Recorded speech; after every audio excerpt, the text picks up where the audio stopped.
Bonsoir à tous. Je me présente, je suis Fanny Baya. Pour ceux qui ne me connaissent pas encore, je suis adjointe à la transition écologique. Je vous remercie d'être tous présents à cette réunion. Bien sûr, nous aurions préféré la faire en présentiel, mais par rapport aux conditions sanitaires, nous avons dû la faire ce soir en visio. Mais ça nous permet quand même d'avoir un premier contact avec vous et de vous présenter nos divers projets. Donc, depuis un an, la municipalité travaille à la mise en place d'un projet alimentaire de territoire. Nos objectifs sont nombreux. Revenir à une alimentation locale, favoriser l'installation d'agriculteurs sur le village et remettre en valeur leur travail, améliorer la qualité de la restauration collective, en particulier scolaire, reprendre conscience de l'importance de notre alimentation et en redevenir acteur. Dans cette dynamique, la création de jardins partagés nous est apparue comme une évidence.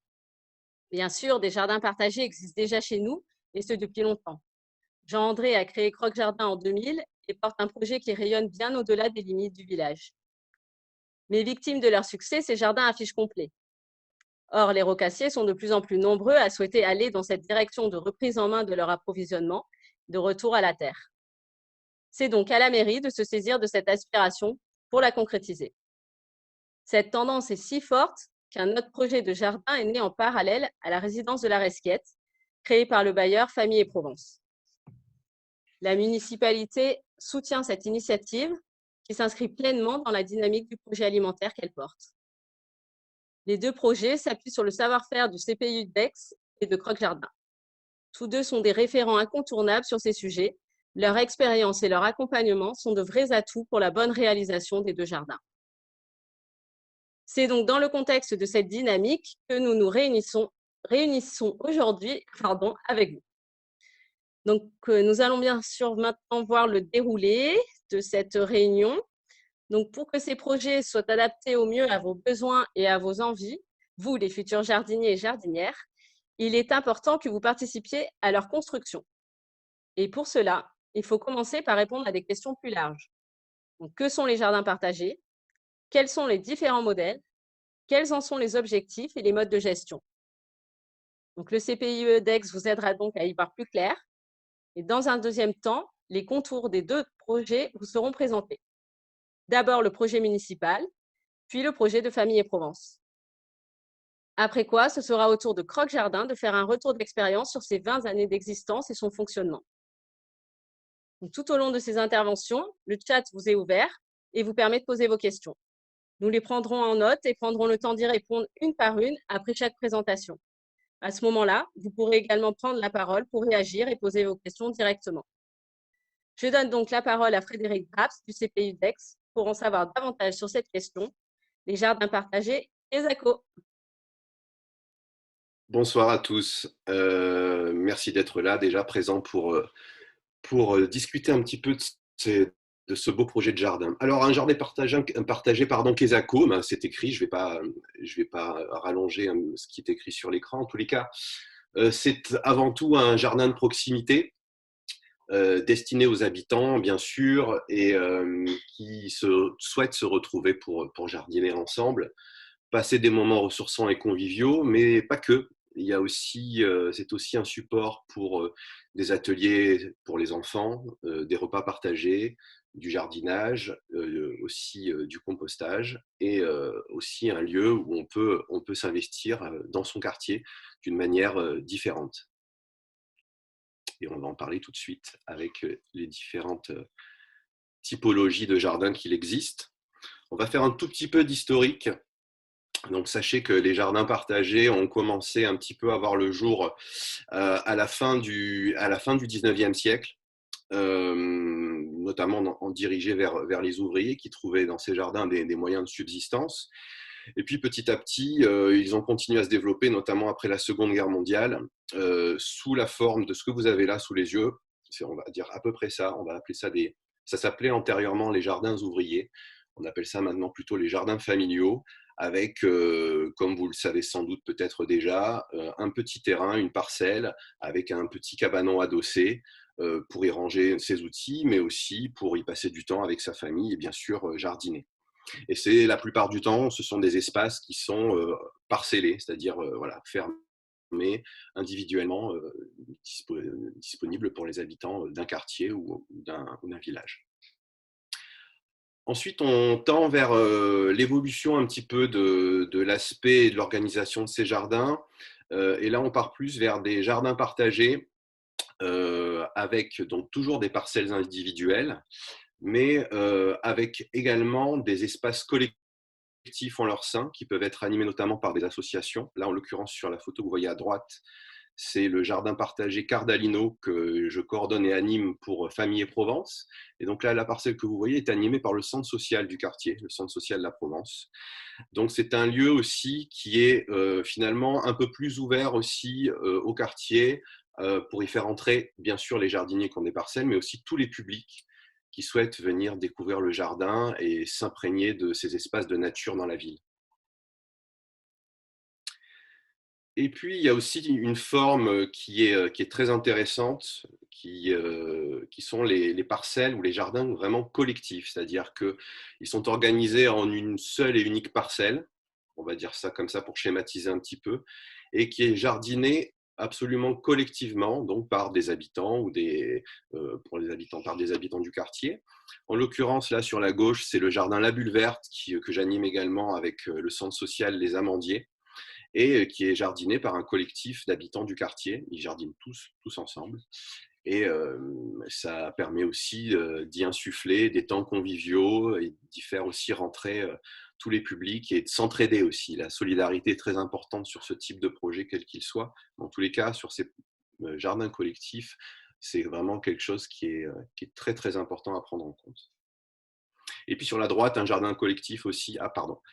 Un jardin collectif, merci Clémence, qui est sur Grance et qui est animé par le grenier alternatif. Voilà, toujours une seule et même unique parcelle qui est zonée, bien sûr, de manière très organisée. On en parlera après. Pour accueillir tout type de public et y faire de multiples choses, puisqu'au jardin, on jardine, mais on peut faire énormément de choses très enrichissantes pour tous. Et justement, j'en parlais, dans ces jardins collectifs, on peut y intégrer des jardins pédagogiques pour y faire venir les enfants, pour qu'ils puissent observer le vivant, s'imprégner de la biodiversité, y proposer aussi potentiellement des ateliers autour de la santé et de l'alimentation, leur parler de la saisonnalité, leur parler également de la meilleure manière de se nourrir ou s'alimenter. Et le fait de mettre les mains dans la terre aussi, c'est une forme de cure d'air pour les enfants qui en sont avides de ça, notamment dans les villes. C'est l'image de gauche, c'est le jardin Lougrier, toujours à Ancagnane sur Aix-en-Provence, et qui est animé donc par le CPIE et sur laquelle là, vous pouvez voir les enfants qui jardinent aussi avec les jardiniers qui ont souhaité s'impliquer aussi sur cette parcelle collective. Et puis ça peut être effectivement des jardins thérapeutiques pour permettre aux personnes en situation de handicap de pouvoir aussi avoir les mains dans la terre et aussi potentiellement leur faire du bien. On sait que le jardinage est quelque chose qui est très très important pour se ressourcer et pour se soigner aussi. Donc ça peut aussi faire partie d'un aménagement potentiel sur le jardin partagé. Et puis il y a aussi donc des vergers partagés, hein, des endroits, des zones où on plante des arbres, on les entretient. Et ça nous permet aussi d'apprendre, bien sûr, de comment s'occuper de ces vergers et s'apporter les uns les autres aussi par rapport à tous ces temps passés ensemble. Et pour terminer, effectivement, il y a beaucoup de jardins différents qui existent. Les jardins d'insertion, solidaires, nomades, voilà, une grande diversité de jardins. Et la chose très importante à prendre en compte, vous, sur la Roque d'Enterron, c'est que voilà, votre projet sera vraiment forcément unique, vous ressemblera à vos attentes, votre territoire aussi. Et il prendra toute sa forme dans cette diversité aussi. Alors, c'était important, j'estimais important et nous estimions important de vous parler des valeurs aussi qui sont prégnantes dans les jardins. Bien sûr, c'est un point d'appui aux personnes en difficulté. Le jardin, c'est une manière aussi de pouvoir sortir de l'isolement potentiel que certaines personnes peuvent vivre, de tisser des liens aussi avec des personnes du quartier d'une autre manière que de se croiser dans la rue ou dans les commerces. Et puis, c'est partager des moments simples autour de la nature, du vivant, simplement dans l'observation ou dans la flânerie. En tous les cas, ça peut être très, très important pour des personnes comme ça en situation un petit peu difficile. Le respect de l'environnement, bien entendu, puisque quand on veut s'impliquer dans un projet de jardin, quel qu'il soit, eh bien, c'est aussi parce qu'on a envie d'être respectueux de son environnement et du coup de mettre en place des pratiques jardinières responsables. Et ça, c'est très, très important pour qu'ensuite on puisse aussi être passeur de bonnes pratiques aux générations futures. Et puis, bien sûr, ça a un lien aussi avec les personnes en difficulté. Le jardin renforce aussi les liens sociaux. Je prends l'exemple, par exemple, des jardins sur Ancagnane, des gens locataires famille et Provence qui ne se fréquentaient absolument pas, sont devenus amis, vont au théâtre quand on pouvait y aller, enfin voilà, partager des moments très très forts ensemble et ont appris à se connaître et à devenir amis par le jardin. Et c'est une manière effectivement du coup de se réapproprier son cadre de vie, que de jardiner, d'imaginer un espace naturel dans son environnement proche. C'est une manière aussi de se valoriser, de valoriser aussi le groupe de jardiniers avec lequel on vit et on partage des choses très fortes et très riches. Et c'est forcément une manière de tendre vers de nouvelles formes de liberté, d'autonomie alimentaire pour certains, puisque c'est quand même une donnée importante à prendre en compte dans les attentes des personnes qui souhaitent jardiner. Et puis, une dimension voilà, d'ouverture aux autres et aussi de beaucoup de résilience par rapport à la situation dans laquelle on est. On sait que c'est très important de conserver ce lien social et du coup d'en profiter aussi à l'extérieur et prendre soin de son environnement. On sait que c'est crucial. Alors effectivement, il y a une donnée, j'en parlais à l'instant, la donnée alimentaire est très très importante, bien sûr. Il y a beaucoup de jardiniers qui ont, au-delà de l'envie simplement de hobby de jardiner, ont aussi parfois juste des besoins alimentaires. Hein. Et c'est une manière, effectivement, de pouvoir aussi potentiellement ramener un petit peu des légumes et une petite production personnelle à la maison pour sa famille. Et puis, pourquoi pas potentiellement, et c'est ce qu'on valorise aussi, nous, sur nos projets, de partager aussi la production pour mettre en place des repas partagés, de mettre en place des ateliers cuisine aussi autour des légumes ou des fruits qu'on récolte au fil des saisons. Voilà, effectivement, c'est très très important cette dimension alimentaire, mais pas que, puisqu'il y a cette mixité sociale, culturelle et générationnelle qui fait tout le ciment finalement d'un projet de jardin, puisque c'est un lieu de rencontre, un lieu de partage culturel. Je parlais des ateliers de cuisine, mais ça en fait partie. On partage ses bonnes recettes, on partage aussi ses souvenirs, on partage des astuces pour le jardin, pour sa manière de jardiner. Mais voilà, c'est un spectre très très large de choses à partager au jardin et ça passe aussi par cette dimension de mixité. La concertation, c'est quelque chose aussi de primordial. Euh, un projet de jardin partagé qui fonctionne est un projet de jardin où tous les acteurs de ce projet sont impliqués, concernés dans tout ce qui est phase de réflexion, que ce soit potentiellement pour l'aménagement formel du jardin, qu'est-ce qu'on a envie d'y faire, comment on l'aménagerait, est-ce qu'on a besoin de plusieurs cabanes individuelles ou est-ce qu'on a besoin simplement d'une cabane collective pour y ranger nos outils, est-ce qu'on a besoin d'un espace de convivialité, tout ça, euh, ça se travaille, ça se partage, parce que tout le monde doit être pris en compte dans les prises de décision pour que tout le monde puisse s'y retrouver et se sentir aussi valorisé. On met beaucoup en avant aussi le rôle de référent dans les jardins. Ça peut être le référent de la communication, par exemple. Ça peut être le référent simplement des festivités. Voilà, toutes ces choses-là qui valorisent aussi l'implication des jardiniers au-delà de la pratique potagère.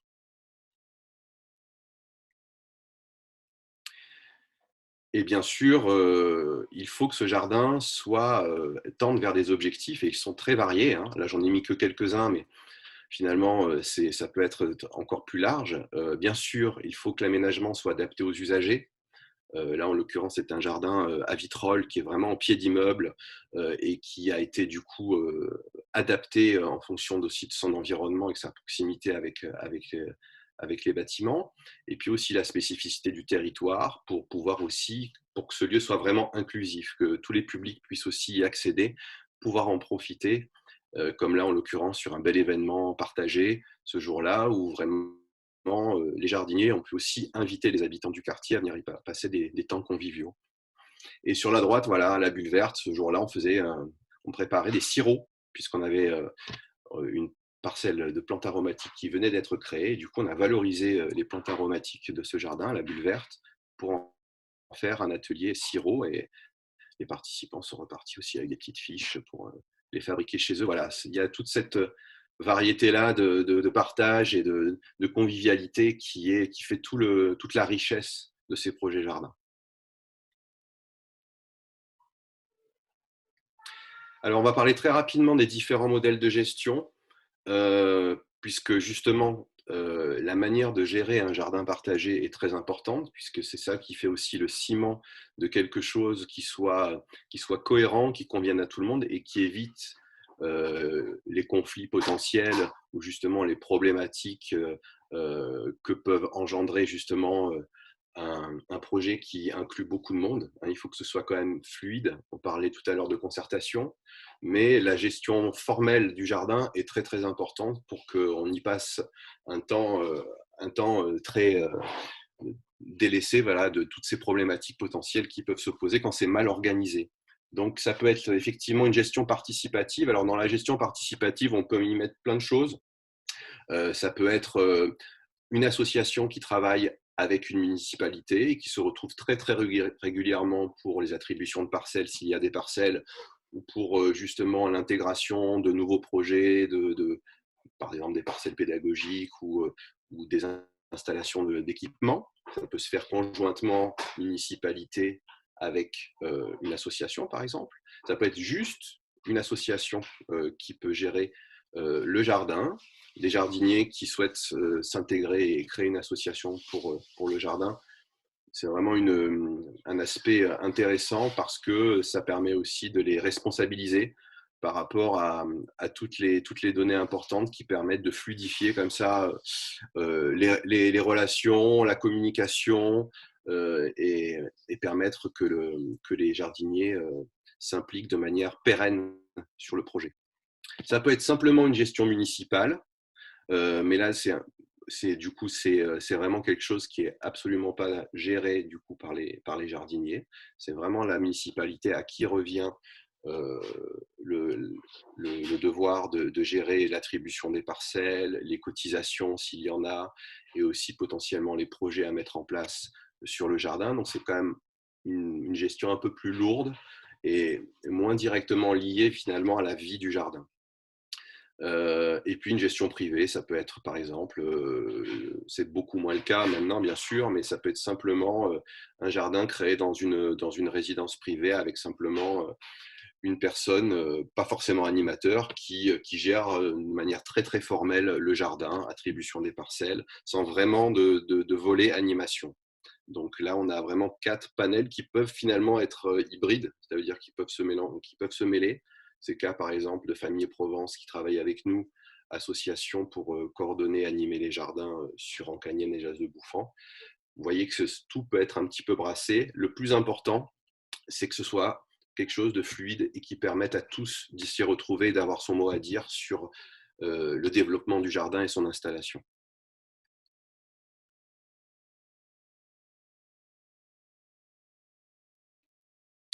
Clémence, je sais pas. Ouais, merci beaucoup.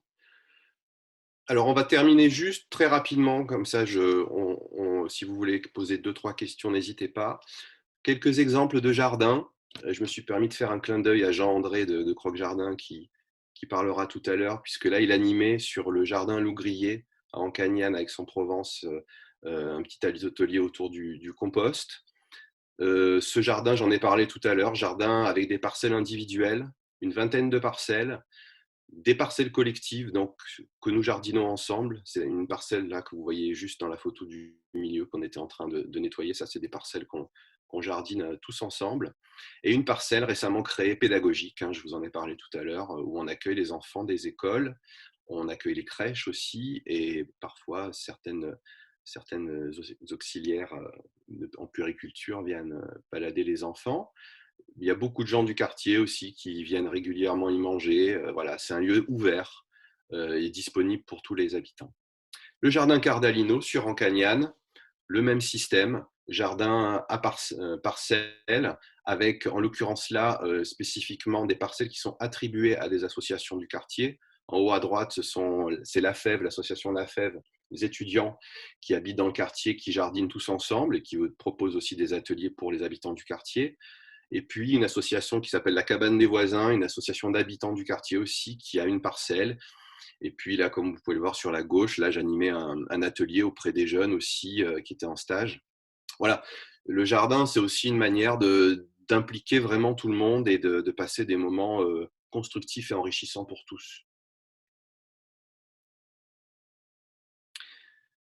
Et enfin, pour terminer, l'exemple du jardin, donc la Bulle Verte, l'un des jardins Famille et Provence les plus récents sur le quartier du Jas de Bouffan, et jardin collectif, en tous les cas pour celui-ci.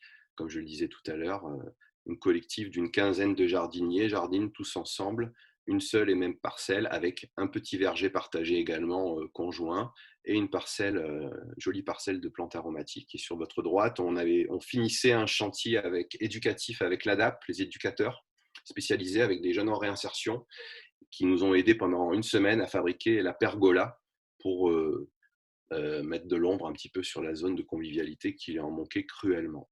Voilà, j'ai fait le tour de ma présentation. Merci beaucoup.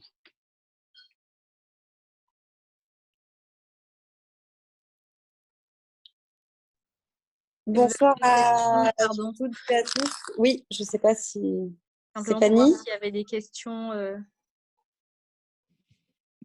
On posait juste la question de savoir justement s'il y avait des questions déjà par rapport à cette première présentation des jardins potagers en général. N'hésitez pas à poser vos questions, à ouvrir vos micros et voilà, qu'on puisse y répondre. Sinon, on va passer à la présentation du projet communal. N'hésitez pas, sinon effectivement, vous pourrez poser vos questions à la fin, tout à fait.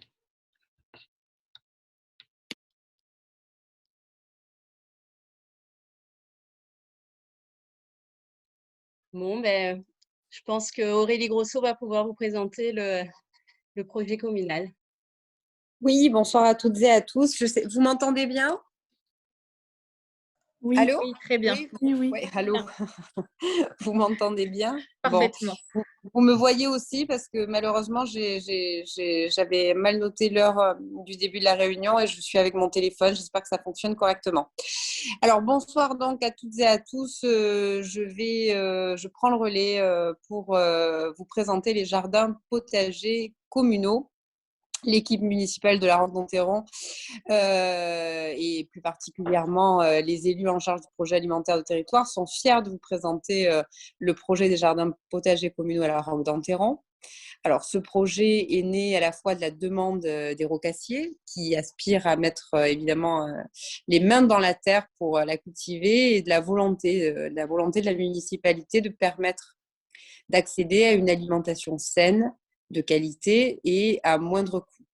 En ces temps de Covid qui nous obligent à tenir les réunions par Internet plutôt qu'en personne, nous avons besoin de créer de nouveaux liens, de nouveaux lieux où nous rencontrer, où échanger, où sortir, où prendre l'air et des endroits pour nous reconnecter à ce qui nous entoure, créer ces jardins potagers répondaient donc à de nombreux objectifs. C'est quelque chose qui nous tient vraiment à cœur et on peut le résumer finalement par une volonté de retourner à l'essentiel, l'alimentation, la terre, le partage. Donc même si nous sommes en visio, parce que malheureusement on n'a pas la possibilité de se rencontrer en ce moment, on voulait absolument échanger et donc c'est la raison pour laquelle vous aurez évidemment la possibilité de poser vos questions tout au long des interventions et on y répondra. On se fera un plaisir d'y répondre à la fin. Alors, dans cette dynamique et dans cette volonté de consulter les rocassiers, on a mis en place un sondage qui a été mis en place il y a je pense, un mois, pas loin maintenant. Magali, tu nous donneras peut-être un détail plus précis. Dans cette idée, donc nous avons obtenu sur le sondage 88 réponses.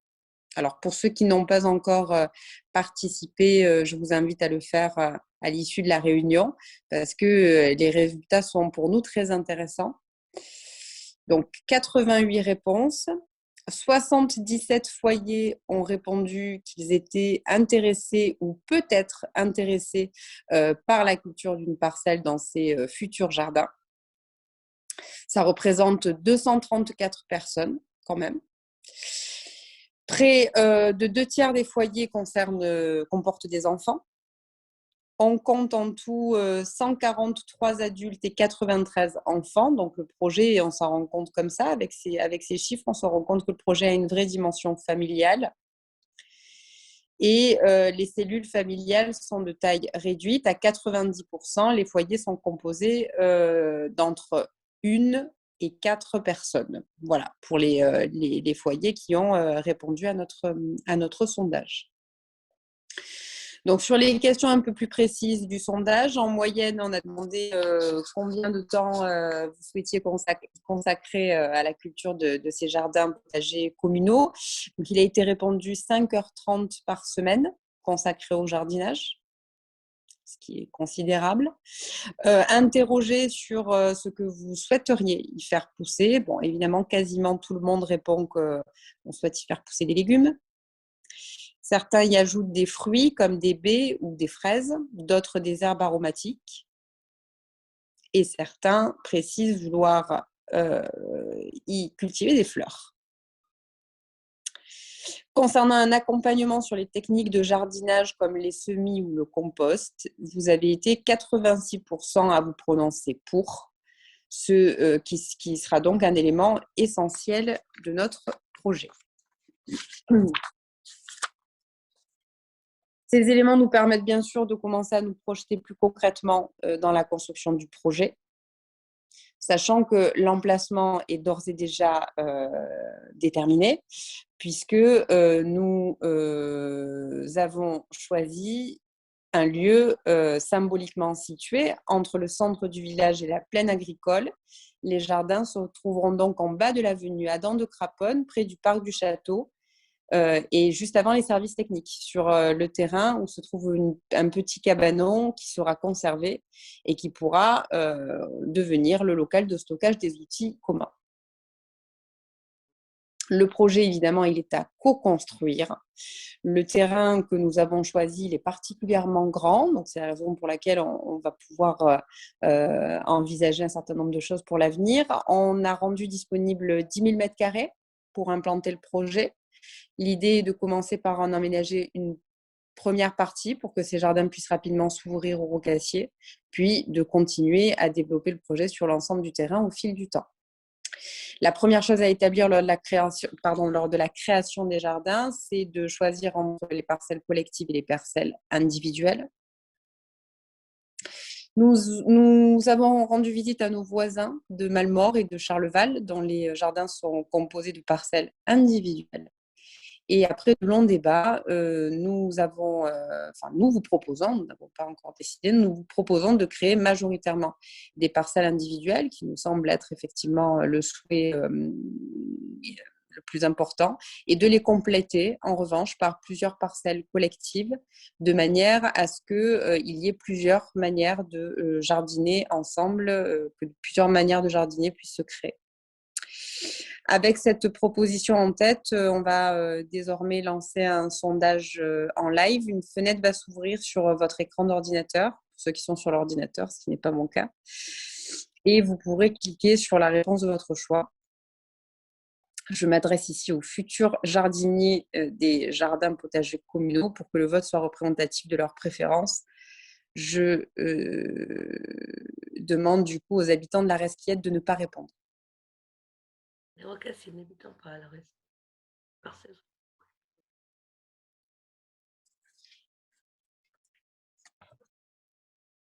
Alors, la question que nous vous posons est: souhaitez-vous cultiver une parcelle individuelle, une parcelle collective ou bien les deux? Selon le nombre de réponses, nous aurons une idée de la tendance dominante parmi vous et cela nous permettra d'ajuster le projet en fonction. La question reste ouverte pour 30 secondes. Vous avez simplement à cliquer sur la réponse de votre choix.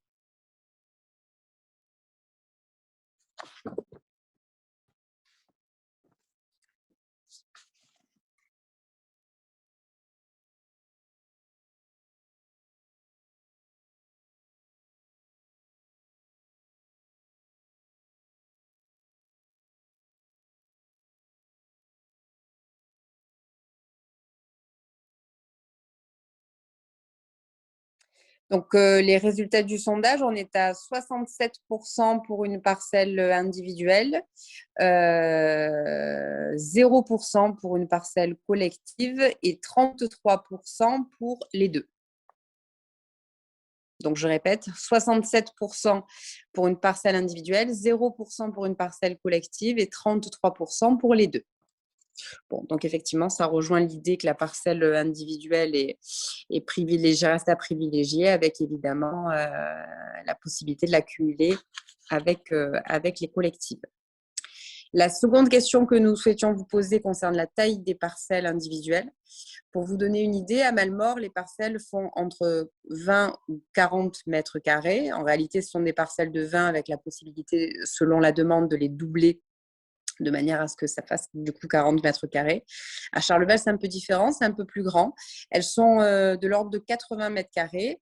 Les premières, donc à Malmort, nous apparaissent, à l'issue de notre visite, un peu petites, et en revanche, les secondes, pour le coup, un peu trop grandes.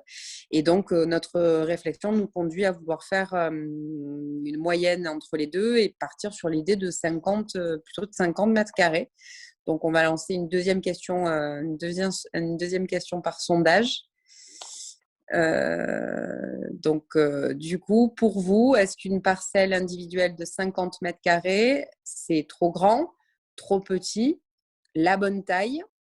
Ou est-ce que vous ne vous représentez pas vraiment à quoi correspond 50 mètres carrés? Donc, pareil, la question va rester ouverte pendant 30 secondes.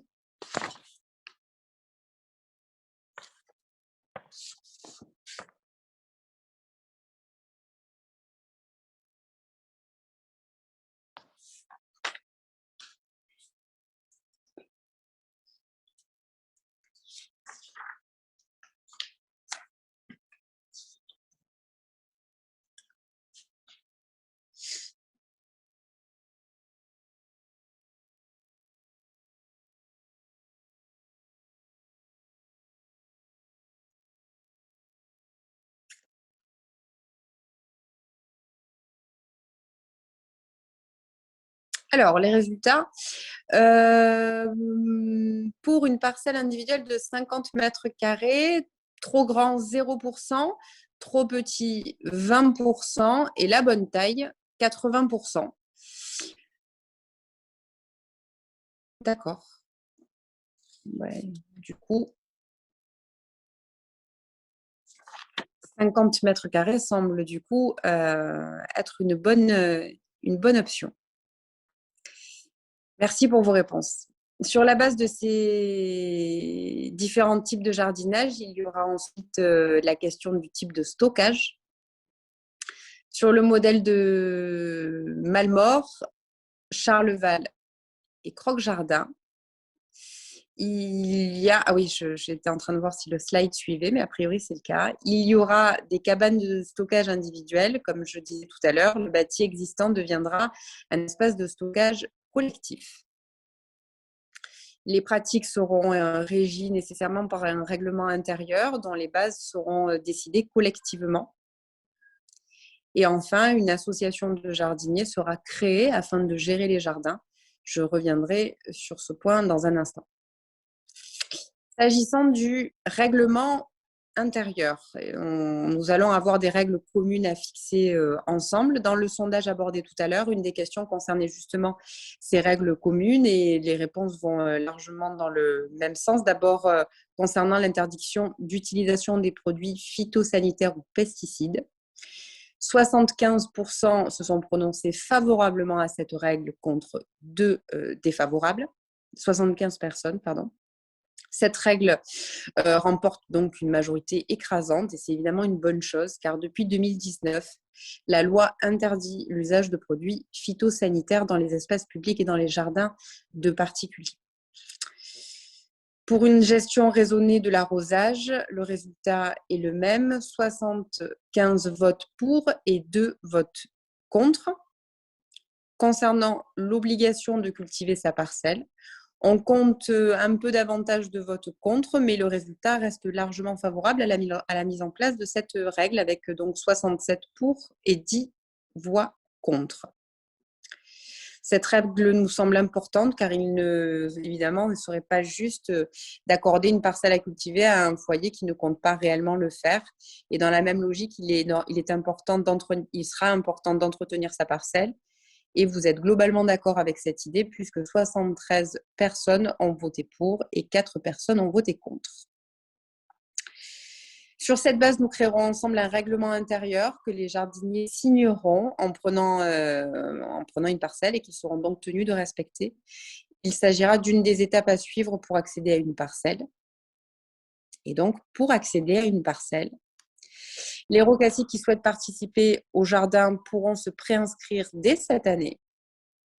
C'est important pour nous parce qu'en sachant combien de personnes sont concernées, nous pourrons décider du nombre total de parcelles à créer. À l'ouverture des jardins, les emplacements des parcelles seront attribués à chaque foyer de jardinier par tirage au sort. Il sera demandé aux jardiniers une somme pour la location de leurs parcelles et le fonctionnement des jardins au moment de la signature du règlement intérieur. Une caution sera également demandée et sera rendue en fin de saison si le jardinier ne souhaite pas conserver sa parcelle ou s'il la rend en bon état. Au bout d'un an de portage par la mairie, les jardiniers volontaires devront se constituer en association. Et dans le sondage dont nous avons déjà parlé tout à l'heure, à plusieurs reprises, 15 personnes ont déjà répondu, 15 personnes, c'est important, ont déjà répondu à être intéressées pour s'investir dans ce cadre associatif. Une fois que cette association sera créée et prendra le relais, les jardiniers devront y adhérer. Les montants de location de parcelles ou d'adhésion à l'association n'ont pas encore été décidés, mais sachez que le CCS aidera les personnes en difficulté pour le paiement et certaines conditions de ressources. En ce qui concerne enfin le calendrier, donc en résumé, les préinscriptions et les travaux d'aménagement auront lieu cette année, en 2021, pour une ouverture des jardins au printemps 2021. En 2023 se créera l'association des jardins qui co-gérera le lieu pour une année, au terme de laquelle on récupérera le portage complet du fonctionnement des jardins. Voilà, vous savez maintenant tout sur le projet des jardins potagers communaux à la Roque d'Enterron. Il devrait y avoir un chat qui a dû apparaître et on peut peut-être voir s'il y a eu du coup des questions à ce chat. Merci à tous. Alors, on n'a pas de questions qui apparaissent dans le chat. Par contre, donc, on vous propose d'ouvrir vos micros et de réagir, soit simplement pour donner votre avis sur ce qui vient d'être expliqué, soit pour poser des questions si vous en avez.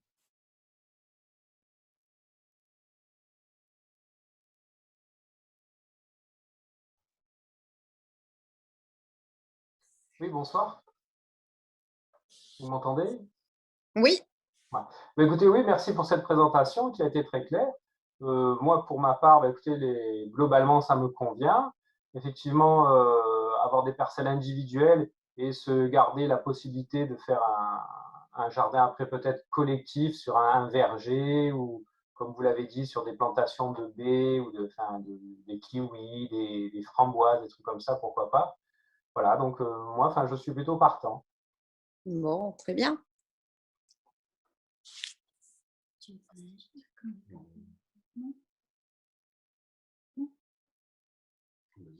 Woody qui a activé son micro, on vous écoute. Oui, pardon. Bonsoir, désolée. J'étais pas sûre d'avoir activé. Merci aussi pour cette présentation. C'est clair, la présentation précédente aussi j'ai oublié de votre nom, la personne qui anime les jardins. Enfin, c'est très enthousiasmant. C'est vrai que nous, on s'était positionné en disant que on était intéressé bien sûr par une parcelle individuelle pour cultiver. Et aussi surtout faire du lien, tisser du lien, créer du lien, partager avec d'autres habitants de la Roque ou d'autres quartiers. Enfin, pour nous, ça nous semble fort motivant, un peu dans l'esprit de ce qu'a créé Jean avec Roque Jardin. Enfin, je trouve que c'était fort inspirant surtout de partager, de partager des conseils, de juste partager du temps aussi. Voilà, enfin, ça nous semble vraiment étroitement lié. Hein, tu es d'accord pour nous, voilà. Donc, et puis l'emplacement a l'air plutôt chouette. Donc, c'est bravo, super. L'idée de l'emplacement, effectivement, l'idée de l'emplacement, l'emplacement, on l'a trouvé très bien puisqu'il sera, du coup, il sera possible de le rejoindre à pied à partir du centre du village. Oui. C'était important pour nous qu'on ne soit pas sur des terrains beaucoup plus éloignés dans la plaine et qu'on soit justement sur des terrains accessibles à pied avec évidemment la possibilité de se garer, etc. De manière à ce que ce soit relié facilement au centre du village. C'était important. Ce sera à l'entrée du village aussi, donc voilà, pour ceux qui rentreront dans le village par cette entrée-là, ils seront visibles. Et donc, du coup, on espère qu'il y aura toujours un peu de mouvement, toujours un peu de monde. Donc, c'est un peu l'idée, voilà, de la cohésion et toujours quelques-uns qui s'échangent de bons conseils. Oui, c'est chouette. Donc, merci pour votre intervention. Merci. Alors, on a une question dans le chat. On a Monsieur Barrard qui demande quand la campagne d'inscription s'ouvre et comment l'information sera diffusée. Alors, pour la diffusion de l'information, de la même façon qu'on a diffusé l'information là pour cette réunion en nous rendant dans le village, en affichant dans les commerces, en allant à votre rencontre sur le marché et aux écoles, de la même façon, on communiquera comme ça. Et pour la date de l'ouverture de la campagne, alors on n'a pas exactement décidé, mais probablement dans les mois qui viennent. Oui, très prochain. De toute façon, vous serez informés en effet par tous ces biais-là, que ce soit numérique ou. Et dans la Roque Info, évidemment. Sur le site de la mairie, d'accord. Oui, et dans le journal municipal aussi, dans le bulletin municipal. Oui, okay. Et dans l'application peut-être aussi que ce sera. Tout à fait, il y a l'application aussi. Et j'ai vos adresses mail. Si vous avez envoyé un mail sur l'adresse PAT, projet alimentaire de territoire, on a vos adresses mail et je continuerai à vous envoyer des mails sur le projet. Voilà. Super. On a Eugénia aussi qui a ouvert son micro. Oui, bonsoir. Non, en fait, je dis ça me correspond tout à fait à mes attentes. Je trouve ça sympathique et puis je ne suis pas contre partager voilà, des moments où à notre jardin ou des herbes aromatiques, des ateliers en fait qui pourront être faits même en tant que bénévole, même si je ne suis pas une grande connaisseuse des jardins. Je bricole un petit peu, donc non, ça correspond, ce que vous avez dit, ça me paraît très bien et ça correspond tout à fait à mes attentes. Voilà, je vous remercie. Parfait. Merci à vous pour votre intervention. Je voulais aussi je suis Sylvie de Cespedes, je pense que vous me voyez. Oui. Je voulais aussi vous remercier, c'est très intéressant et on a hâte maintenant que ça continue, que ce projet arrive. Voilà. Merci en tout cas. Merci à vous. Bonne soirée. Bonne soirée. Est-ce qu'il y a d'autres questions ou on passe à la présentation du projet de la Resquiette? Ça va.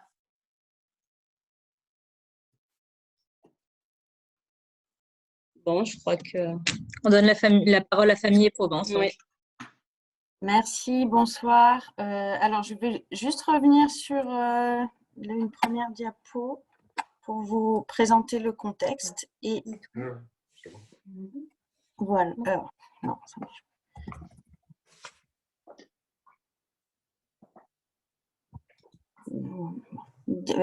Voilà. Voilà, et laisser la parole à Xavier. Oui, bonjour. Donc, Xavier Rouquayrol, directeur innovation sociale de Famille Provence. On sera plus bref que prévu pour notre présentation, puisque a priori, en tout cas, le format est forcément plus compliqué, mais il y a eu une information qui a été faite auprès des locataires, en tout cas des résidences, mais bon, qui a priori, en tout cas, n'a pas porté ses fruits. Donc, juste pour resituer un peu ce projet sur lequel on s'associe, donc vraiment dans la démarche avec la commune de jardin partagé, qui a été lancé, donc il y a, on va dire, la première réunion avec les locataires a eu lieu en octobre dernier. Et en fait, ça a fait suite à en tout cas, un tour de notre gestionnaire d'immeuble, Dominique Lucas, qui avait eu plusieurs échos, en tout cas les locataires qui étaient intéressés par la mise en place de jardins partagés sur cet espace à la Resquette qui dispose en tout cas d'espaces extérieurs assez importants. Et donc, on avait organisé une première réunion. Il y avait une vingtaine de locataires qui étaient intéressés. La première réunion qui a eu lieu en octobre, où les conditions de restriction sanitaire n'étaient pas encore optimales, enfin en tout cas pas celles qu'on connaît actuellement, nous avait permis de pouvoir faire une réunion en plein air avec une douzaine de locataires. Et depuis, c'est vrai qu'on n'a pas pu avancer comme on l'aurait souhaité sur ce projet. Je tenais juste à vous repréciser pourquoi en fait on était parti aussi en même temps sur ce projet de jardin partagé. Pour Famille Provence, en tout cas, donc je vous expliquais, donc en tout cas, ça répondait à des besoins, des besoins, en tout cas des envies plutôt. Pour Famille Provence, en tout cas, c'est une expérience qu'on a développée depuis une dizaine d'années maintenant. Donc, Fred en parlait tout à l'heure sur Aix-en-Provence. Donc, on a un partenariat établi et très riche avec le CPIE du Pays d'Aix. Qui nous accompagne sur tout ce qui est animation des jardins.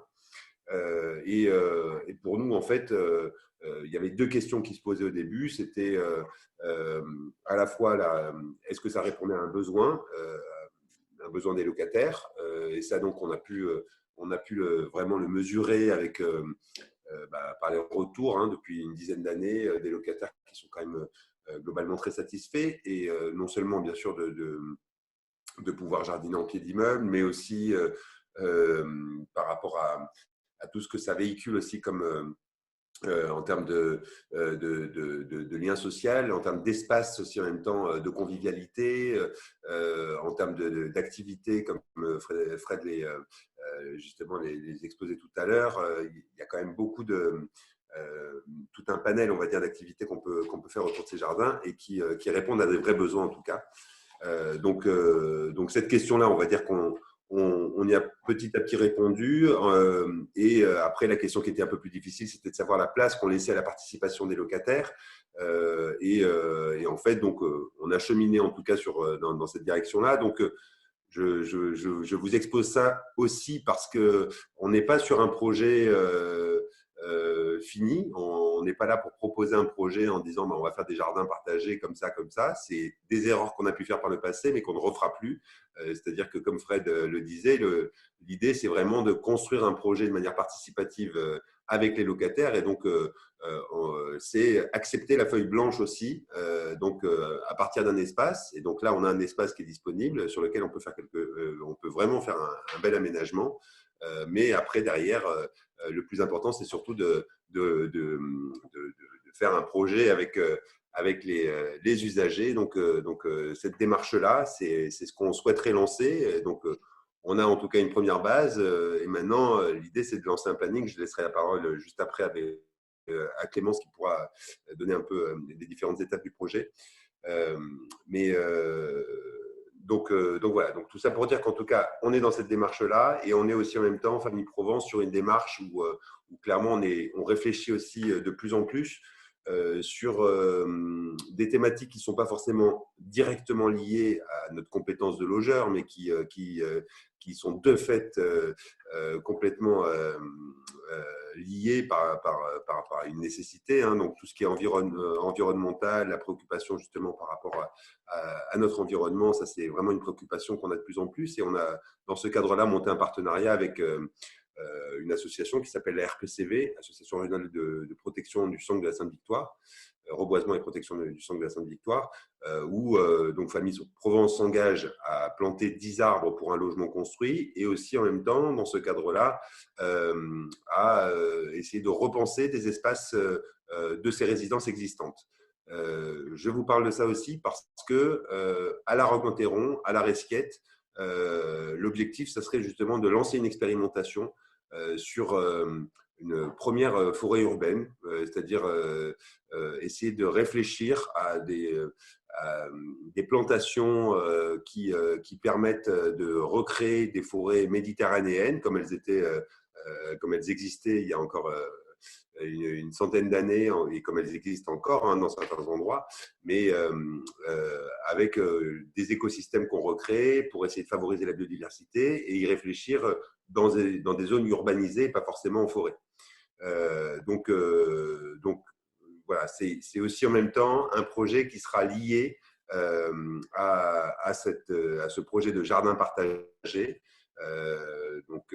qui permet en tout cas d'appréhender plutôt notre action en tant que Famille Provence plutôt sur un projet un peu plus global où clairement l'objectif c'est de pouvoir le faire avec les locataires, nos partenaires et on est vraiment très heureux en tout cas d'avoir ce partenariat avec la commune de La Roque et aussi bien évidemment avec les habitants et tous les acteurs locaux et notamment Croque Jardin et puis le CPIE bien sûr. Je laisse la parole à Clémence qui va pouvoir en tout cas vous préciser un peu plus ce qu'on envisage en tout cas dans ce projet. Oui, bonsoir à tous. Donc assez rapidement, je pense que, même si vous n'êtes pas locataire et forcément peut-être futur jardinier dans ce projet-là, je pense que c'est important d'avoir la connaissance des deux. Alors d'abord, je voulais rappeler que à Famille Provence, on développe des jardins partagés dans nos résidences depuis un petit moment, donc on a acquis une certaine expérience. Et aujourd'hui, on a 7 résidences qui ont des jardins partagés, donc avec des formats un peu différents à chaque fois. Là, pourquoi aussi la Resquiette? Je vais vous afficher une photo. Excusez-moi du petit temps de… Voilà. Donc, il y a cet espace central, en fait, au sein de la résidence qui est assez grand. Et donc, qui a quand même un potentiel d'aménagement qui est assez intéressant. Les locataires intéressés, on a déjà commencé à en parler, à faire une réunion, etc. Ce qui est intéressant là aussi, c'est il y a ces arbres, il y a plusieurs espaces possibles, donc en fait on peut l'aménager de différentes manières. Alors effectivement, c'est vraiment là au pied des immeubles, hein, donc ce sera assez différent et assez complémentaire, je pense, du projet municipal, puisque on est sans doute sur des espaces plus petits, vraiment devant les habitations. Donc, je pense que les usages seront peut-être un peu différents et ça peut correspondre à d'autres envies également, où là, c'est vraiment pour jardiner en bas de chez soi, rencontrer ses voisins. Voilà, alors le calendrier prévu, les grandes étapes, ce serait… d'abord de faire par nos soins un état des lieux la plus large auprès de tous les locataires, c'est-à-dire qu'il s'agit de connaître aussi les usages actuels de cet espace.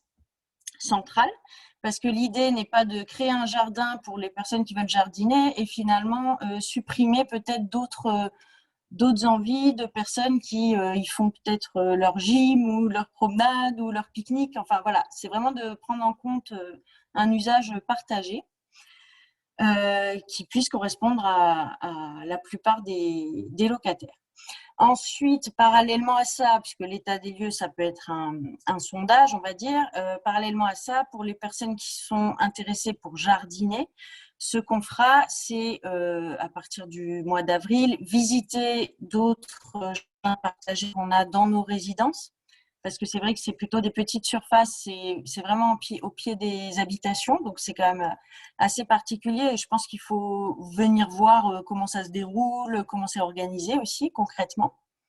Donc on fera une visite, ce qui permettra aussi de définir avec les futurs jardiniers le modèle qu'ils souhaitent adopter. De ça découle la conception de l'espace, c'est-à-dire que là, enfin, la photo que vous voyez par exemple, c'est à Mérargues, dans une résidence à Mérargues. Voilà, à un moment, on a cet espace-là, comment on le dessine aussi et comment on l'imagine pour le jardinage et que ça convienne au maximum de personnes. Et puis, bien sûr, les règles de fonctionnement, parce que dans tout collectif, il faut aussi élaborer ces différentes règles. On en a déjà parlé par rapport à la gestion de l'eau, de beaucoup de choses par rapport à ça. Donc, l'idée, ce serait de pouvoir aménager à l'automne, aménager le terrain pour réellement démarrer et pouvoir jardiner fin 2021 ou début 2022 avec un accompagnement, une formation. Et là-dessus, le CPIE et également Croque Jardin sont tout à fait prêts et, et aptes à accompagner les futurs jardiniers. Voilà, un peu pour la présentation. Si vous avez des questions, bien sûr, n'hésitez pas. Je voulais questionner les locataires Famille Provence, mais du coup, je ne suis pas sûre qu'il y en ait dans l'assemblée, si on peut dire. S'il y en a, peut-être ouvrez votre micro, manifestez-vous comme ça. Voilà. Comme ça, on saura directement. Mais je ne crois pas. Je n'en ai pas vu en tout cas. Voilà. En tout cas, vous pouvez faire passer le message que voilà, nous sommes complètement ouverts aux échanges et si certains locataires de Famille Provence que vous connaissez, qui ne sont pas forcément qu'à la Resquette, hein, on a 2 résidences sur la Roque-Enterron et la Resquette à Brémone, qui n'hésitent pas à nous contacter. En tout cas, l'objectif, c'est vraiment de construire un projet avec eux et surtout pas de le faire pour se faire plaisir. Donc, on ne le fera pas si ça ne répond pas à des besoins, c'est évident. Alors, je laisse la parole à Jean qui présentera le jardin. Ok, je suis là. J'espère que tout le monde m'entend. Ouais. Donc, je vais être assez bref. Hein. Je vais vous parler un petit peu de notre expérience du jardin à Croque Jardin qui a été initié en 2000, donc c'est il y a 20 ans et quelques mois. On devait fêter nos 20 ans l'année dernière et puis malheureusement, c'était le confinement, donc on va essayer de les fêter cette année, nos 20 ans. Donc, c'est des jardins, pas mal de rocassiers le connaissent, mais pas tous. C'est un jardin qui est assez ouvert puisque le portail, il suffit de le pousser. Il n'y a pas vraiment de clé pour entrer dans ce jardin. On peut y accéder. C'est à la fois un jardin privé associatif puisque c'est une association, c'est la Fédération des foyers ruraux qui le gère, mais c'est aussi un jardin, on va dire, semi-public puisque les gens viennent s'y balader le dimanche, visiter. La visite est assez libre et donc accessible à tous. Donc aujourd'hui, Croque Jardin, ça se définit comme un oasis de biodiversité cultivée endurance. Alors, oasis, vous savez ce que c'est, c'est-à-dire que c'est un lieu qui est propice à une vie assez végétale, on va dire. Voilà. Alors, on n'est pas entouré de désert, heureusement, mais disons qu'on a créé un lieu qui est très, très avec beaucoup de biodiversité parce qu'on y cultive énormément de plantes différentes, la diversité des plantes qui crée une vie végétale et une faune aussi, une petite faune qui s'y est installée et qui trouve là un refuge. Et donc, c'est cultivé, donc c'est pas naturel en fait l'espace, même si comme ça, quand on arrive dans ce jardin, on trouve que ça ressemble à la nature, mais c'est quand même fait par la main de l'homme. Et notamment, ce jardin, il est cultivé au quotidien par des jeunes adolescents de la ROC qui sont avec moi, donc en insertion, en stage, etc., et qui cultivent cette biodiversité-là. Alors, pour nous, hop, juste la slide avant, l'image avant, c'était biodiversité au jardin. En fait, vous l'avez dit quand il y a eu le témoignage sur ce qu'on a envie de faire dans un jardin. En fait, on a envie de créer de la vie, on a envie de créer des choses qui soient belles, qui soient productives, mélanger des fleurs, mélanger des légumes. Et tout ça, c'est lié vraiment à la biodiversité. C'est-à-dire que plus on accueille de biodiversité et plus les choses s'équilibrent. C'est pour ça d'ailleurs qu'on n'a pas besoin de traitement phytosanitaire parce qu'en fait, il y a un équilibre qui se fait entre ce qu'on appelle les ravageurs du potager et les auxiliaires qui viennent nous aider naturellement à lutter contre ces ravageurs. Donc tout ça, ça s'apprend. Alors on peut passer à la suite, à l'image suivante. Et pour ça, on a tout un tas de techniques. Alors au jardin, il y a des animations qui se font assez régulièrement. Comme aujourd'hui, il y avait 15 personnes sur une formation gratuite sur l'amélioration du sol par les composts. Donc nous, on s'est pas mal spécialisé sur le compostage. Donc c'est des choses dont vous pourrez bénéficier puisque quand vous serez sur les jardins, on va venir vous accompagner, vous aider à mettre tout ça en place. Et donc, vous démarrez, en fait, alors je parle pour les jardins communaux, sur un sol agricole, maraîcher, qui est de très bonne qualité au départ. Il suffira juste de l'entretenir. Et là, il y a des techniques à apprendre, notamment par la mise en place des composts, savoir bien utiliser les fertilisations modérément, etc. etc. Tout ça, ça va s'apprendre au fur et à mesure.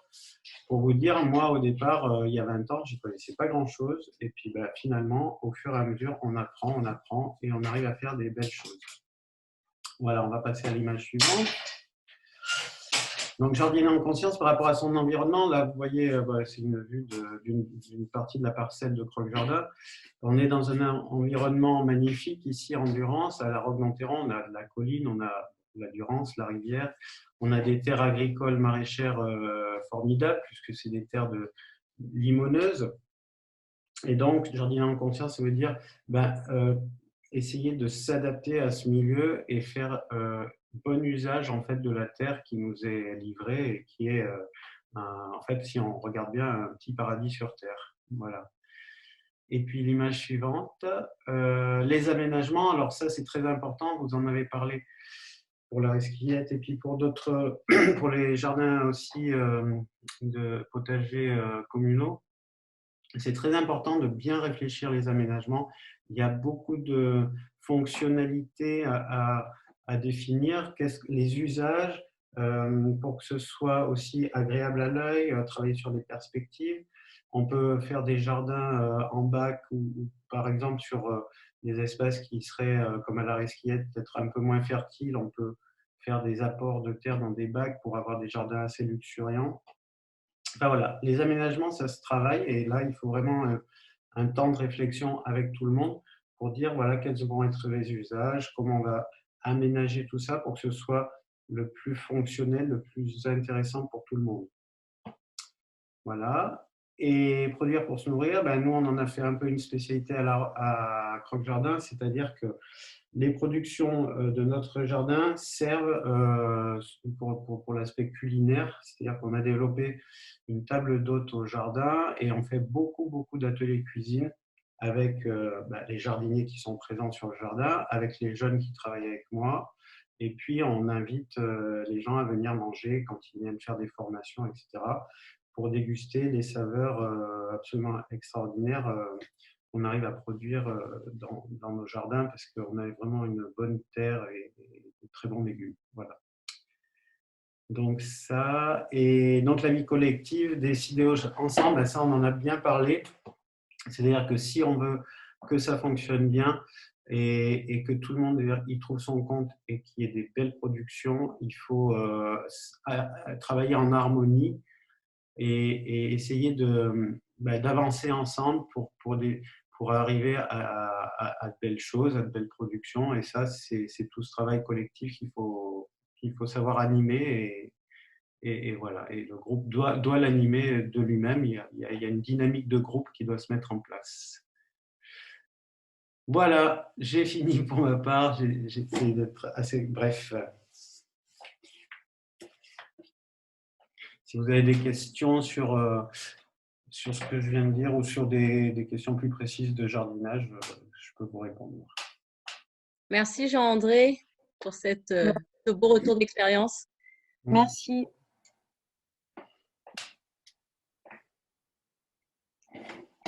Est-ce qu'il y a des questions par rapport à ce que vient de nous… Merci. Oui, Sylvie? Ah non. Non, je voulais remercier, c'est tout. Je remerciais. Vous avez dit que la terre, elle était limoneuse. Comment c'est? Oui, limoneuse, c'est un limon, c'est-à-dire la Durance, en fait, elle arrivait sur les plaines en bas là, de Durance, et donc elle a déposé ce limon au fur et à mesure des siècles, en fait. Hein. Donc vous partez sur une bonne terre déjà. D'accord. Voilà. Ok, merci.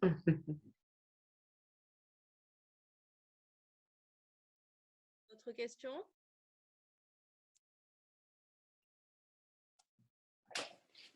Ok.